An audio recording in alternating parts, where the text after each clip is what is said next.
hey guys, how you doing? I didn't see you there. It's NJP in the workshop here, and playing around once again with this brand new guitar, this Enya NovaGo travel guitar, the non-electrified version. This is the straight up acoustic version, so I love this guitar so much. But it's not without its issues. It does have a few little quirks, and I'm going to address some of that. First of all, the action is really high at the 12th fret, and it's the intonation. I haven't done anything to this guitar yet. I've had it for a week, and I haven't done anything to it yet. So going to do a little bit of a proper setup on it. First of all, if you look at the saddle on this, look at the size of that thing. Holy! I mean, that thing's standing a quarter inch up off the deck of the guitar. I don't know if you can see it or not, but it's way high. To me, that seems excessive. It's just that's just me, but it does seem excessive. And as a result of that, if you look at the action at the 12th fret, which is there, and just upside down in the camera, I know, but look at we have almost 1/8 of an inch of travel right there. That's huge. And the same thing on the high E side. Look at the amount of travel we have there. That's excessive even on an acoustic or even on a classical guitar. And as a result of that, you can hear the intonation is off. I don't know how good your ear is, but my ear hears this as being slightly sharp.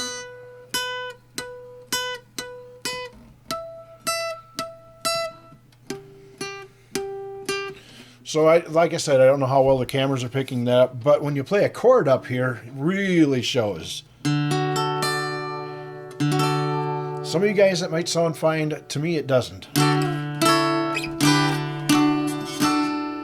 See, so the intonation is off a little bit, and this bridge is ridiculously high. So, in the interim, what I did was I went and found my toolkit. Look, you can tell. Here it is.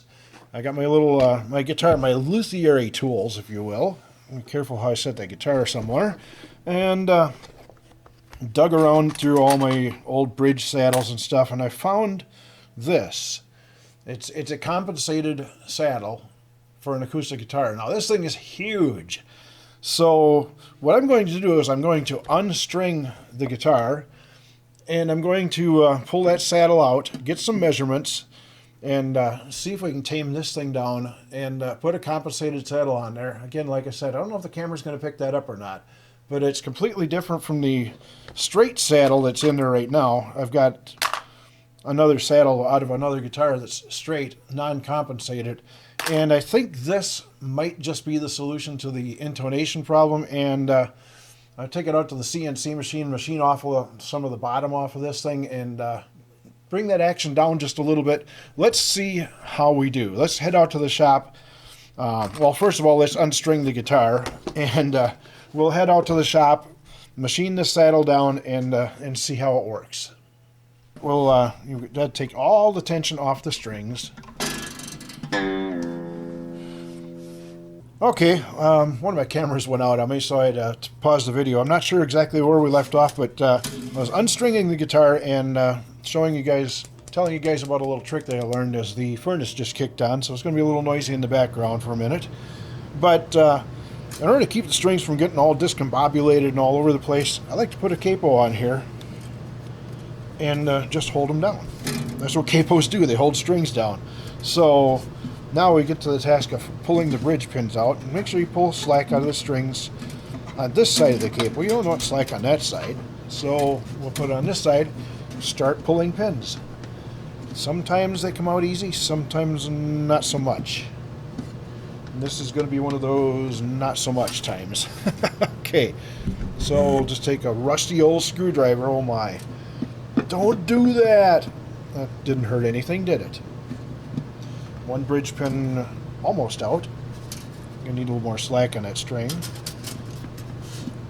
Get wedged in there. There we go. Set that in a safe location because it's going to be off of there for a while.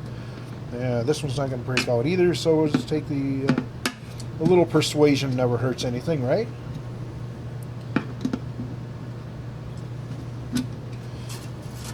Oh, and the cable came loose. That's not supposed to That's not supposed to happen that way.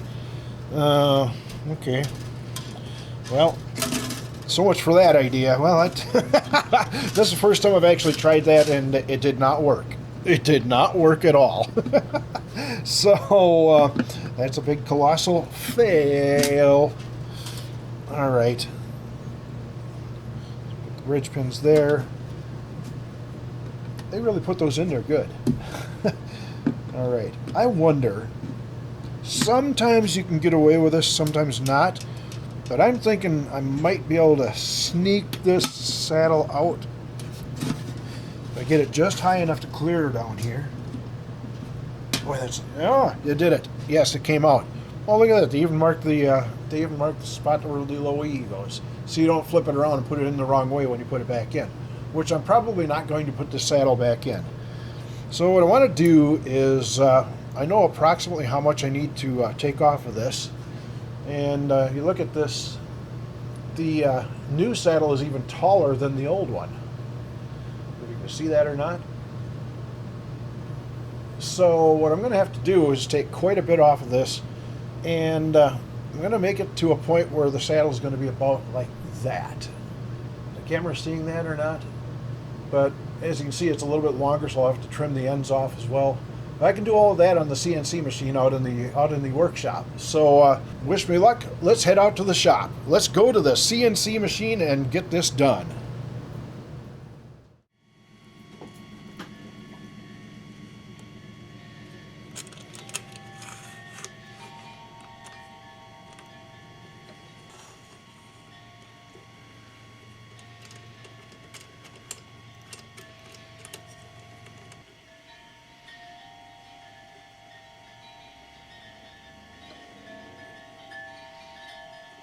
All right, I'm all set to go here. I squared everything up. I indexed the piece to the head because the piece theoretically from factory should be square on the bottom.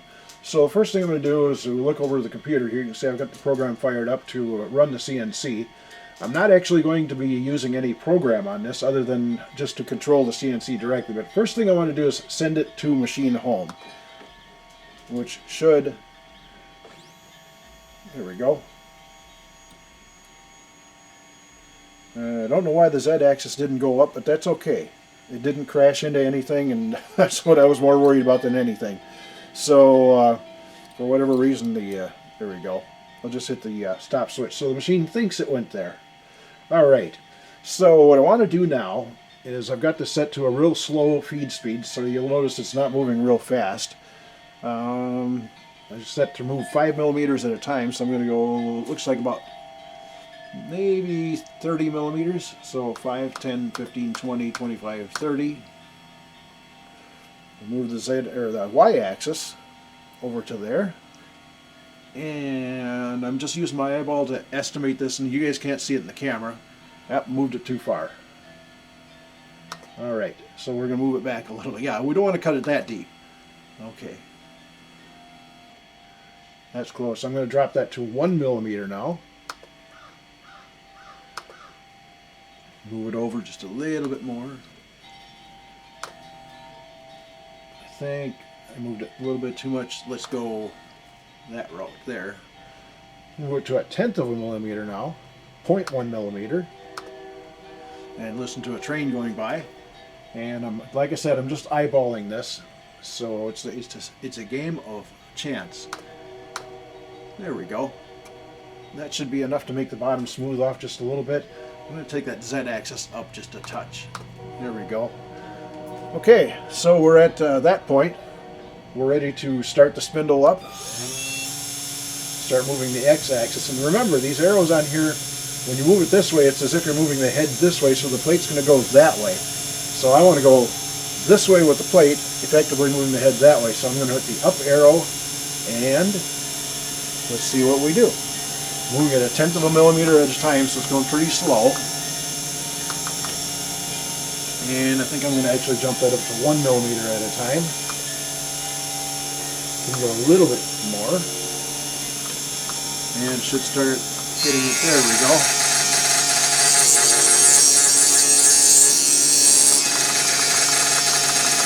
And like I said, I'm manually moving this, so That should be enough pitch to make it all the way across that saddle. And I'm not taking a whole lot off at a time, just a little bit at a time.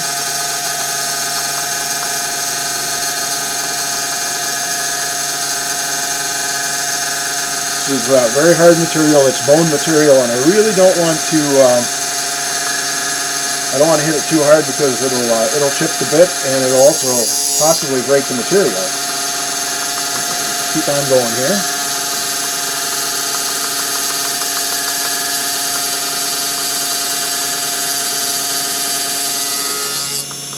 Okay, so we're done. Hit the stop on that so it stops moving. Should be.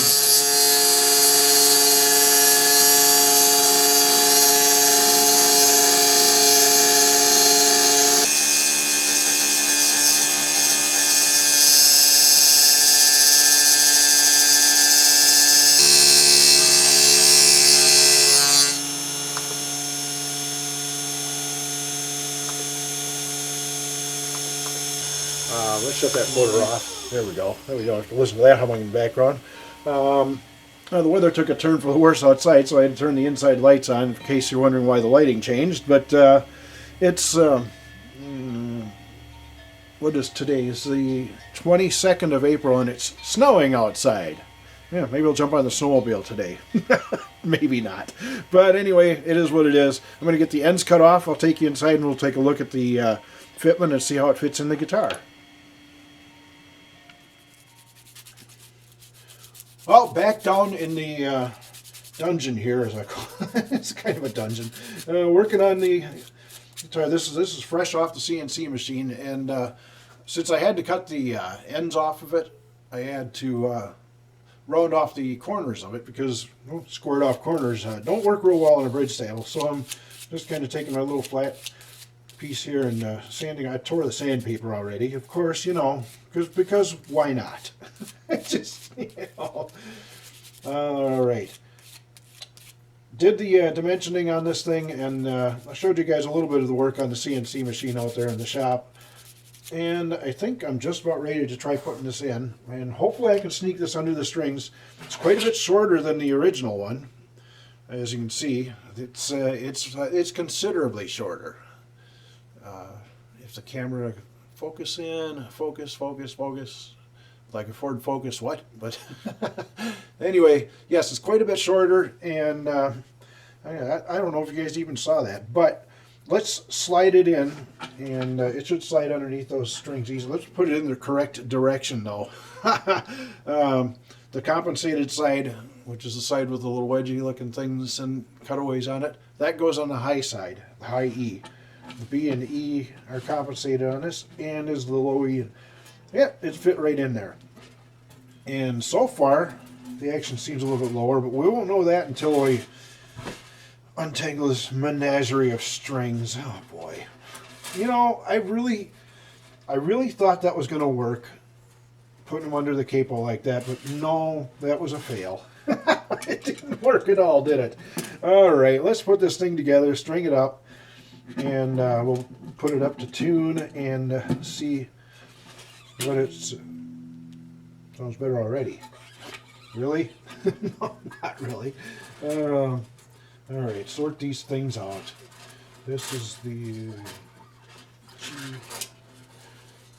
D string is it's all tangled here. There we go. It's all. Oops, that's not perfectly in tune now. All right, let's start bringing these up a little bit.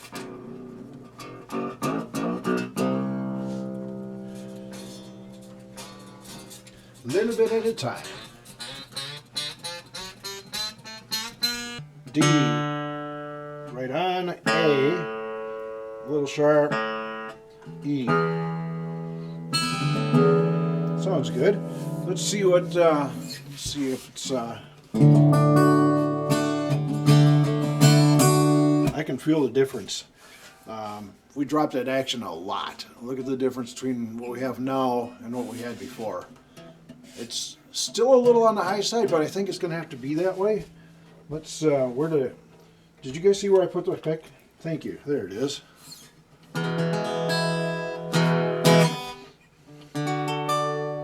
That sounds a little better.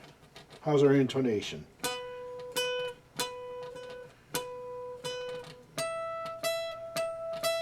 E's a little bit off.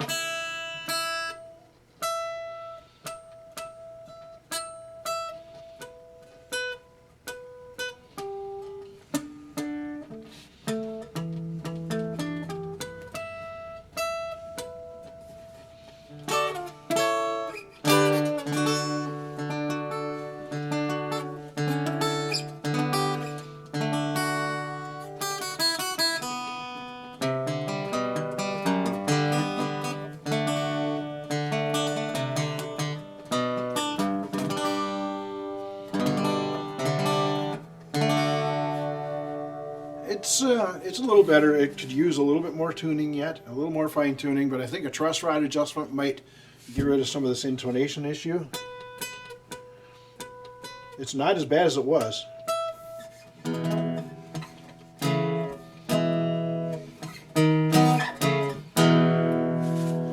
you guys can't see what I'm doing, can you? Yeah, that's what I get for pointing the camera the wrong way. But anyway, that's...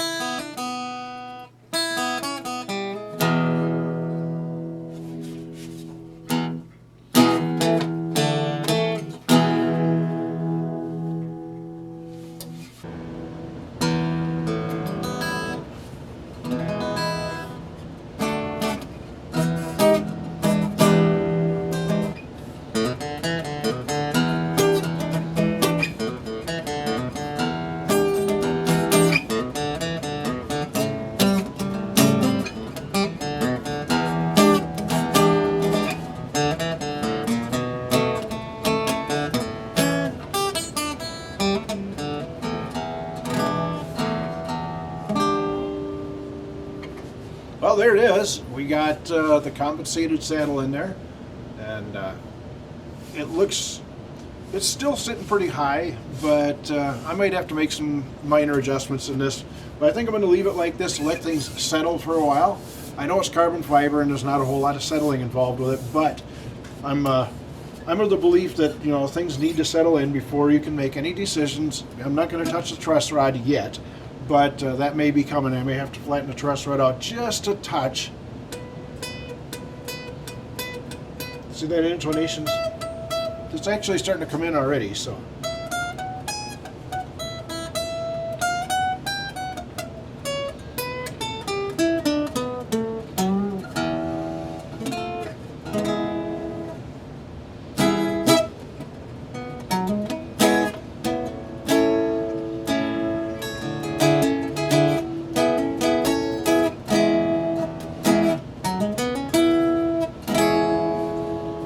Alright, that's enough playing around. NJP in the workshop with the Enya NovaGo. Put the new saddle in. Look, you can tell. I like it. A little more adjustment here and there, and I think this guitar is, well, I know this guitar is a keeper. It's been a keeper since the day I unpacked it. I love this little thing, and yeah, you'll see this in more videos, I'm sure of that. So I'm jumping out of here. My snark is dying. The battery's going very dim, so and I'm going to lose another camera here in just a moment. So I'm going to get out of here. I will talk to you guys later from the NJP Ranch and the undisclosed location, which shall remain so. NJP saying so long. We'll talk again soon. And until we talk again, of course, as always, whatever it is in life you do, keep on doing what it is you do, even if it's fixing guitars.